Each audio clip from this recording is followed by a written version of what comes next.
ID கம்பெனில சேர்ந்த பகலது ராத்திரி எதுன்னு தெரியாம வேலை போயிட்டு இருக்கு. இதுக்கு நடுவில் வீட வேற தேடணும். ஆமாண்டா, லோன்னு தெருவா நாய் சுத்துற மாதிரி சுத்த வேண்டியதா இருக்கு. கொஞ்சம் சீப்பா வீடு கிடைச்சிட்டா நல்லது. இருக்காடா அப்படி ஏதாவது? சீப்பா கிடைக்குமா எனக்கு தெரியலடா, ஆனா சீப்பா வேணா கொடுத்து அனுப்புவாங்க. ஏப்பா சந்தோஷம்ப்பா. டே அந்த தெரு இந்த தெரு அந்த சந்து இந்த சந்து பொந்து எல்லாம் தேடி உனக்காக ஒரு வீடு கண்டுபிடிச்சிருக்கேன். சீப்பா வா போலாம். என்னடா ரெண்டு போர்டே நம்ம சைஸ்ல இருக்குது. இந்த நிலவாரத்துல போனா கிட்னியை கூடி நீ ரெண்டா கேட்பானுங்களோ?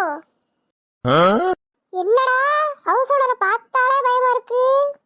லம்பாடி பொம்பளையா இருக்குமோ? பயப்பட்டா வீடு கிடைக்காது, வாடா போய் கேட்போம். ஏப்பா என்னப்பா வேணும்? இங்க ஏன் நட போட்டுட்டு இருக்கீங்க? இங்கெல்லாம் நிக்க கூடாது, கிளம்புங்க. ஆண்டி ஆண்டி ஆண்டி வீடு வாடகைக்கு வேணுங்க ஆண்டி. அதான் வேற ஒன்றும் இல்லை. ஆண்டியா? அக்கான்னு கூப்பிடுங்கடா. அக்கா வீடு வாடகைக்கு இருக்குங்களா? சரிப்பா, 2 பேரும் வந்திருக்கீங்க, வாங்க ஒரு கட்டிங்க போடுவோம். டேய் அக்கா என்ன ரொம்ப சோஷியலா இருக்காங்க. கம்முனுறா, வாய் கொடுத்து மாட்டிக்காத. இல்லைங்கக்கா, எனக்கு அந்த பழக்கம்லாம் இல்லை. அவரும் குடிக்க மாட்டாரு. நம்பிட்டேன். சரி சரி.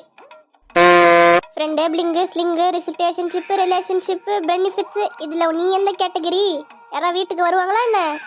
என்னடா அக்கா ராக்கெட்டுக்கு போயிட்டு வந்திருப்பாங்களோ? வாயை வச்சுட்டு சும்மா தான் இரேண்டா.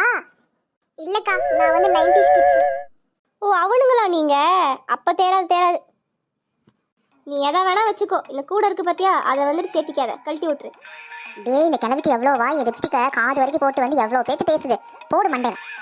சும்மா தான் இரேண்டா, இருக்கிற வீடும் போயிட போகுது. ஓகே அக்கா, ஓகே அக்கா. தம்பிகளா, எனக்கு குட்டி குட்டி கண்டிஷன்ஸ் தான். இதுக்கெல்லாம் ஓகே சொன்னீங்கன்னா எனக்கு ஓகே, இல்லைன்னா வந்த வழியிலே ஓடிடணும். புரியுதா? ஆளை பார்த்தாலே தினசா இருக்கு, இது குட்டியை சொல்ல போதா? கேட்போம் அதையும். சொல்லுங்கக்கா சொல்லுங்க. இங்கே பாருப்பா, தண்ணி ரோட்டு முக்கில் கிடைக்கும், அங்கே வாங்கிக்கோ. எலக்ட்ரிசிட்டி பக்கத்து வீட்டில். ஆணி அடிச்சேன்னா இன்னும் அதில் நான் மாட்டிடுவேன். புரியுதா? சாப்பாடு மெயினாக வெளியிருந்து வருவதே சாப்பிட்டு வந்துரு. புரியுதா? இதெல்லாம் ஓகேனா காலையில் வாப்பா, வீட்டு சாவி கொடுக்குறேன். ஏக்கோ அப்போ தூங்குறதுக்காச்சும் வீட்டுக்கு வரலாமா? அச்சோ அதெல்லாம் என்ன, வரலாம்ப்பா. ஆனால் பாய் போட்டு படுத்துக்கோ. ஏன்னா வந்து கட்டில்னா டைல்ஸில் ஏதாவது ஸ்க்ராட்ச் விழுந்துருச்சுன்னா. புரியுதுல்ல? அக்கா எப்பவுமே நல்லவங்க, நல்ல மனசுக்காரங்க. ஏதாவது கோரிக்கை எடுத்துட்டு வந்தேன்னா அதையும் சிறப்பாக செஞ்சிடறேன். புரியுதா? ரொம்ப நல்லா புரியுதுங்கக்கா. டேய் எனக்கு என்னமோ இது சரிப்பட்டு வரும்னு தோணலை. என்ன பண்ணுறது? வேற தெருவு ஏதாவது பார்க்கலாமா? டேய் இந்த அக்காவாவது பாய் போட்டு படுக்க சொன்னாங்க. வேற ஒருத்தவங்களா இருந்தா தெருவிலேயே படுக்க சொல்லியிருப்பாங்க. பாயா தெருவா நீயே முடிவு பண்ணிக்கோ.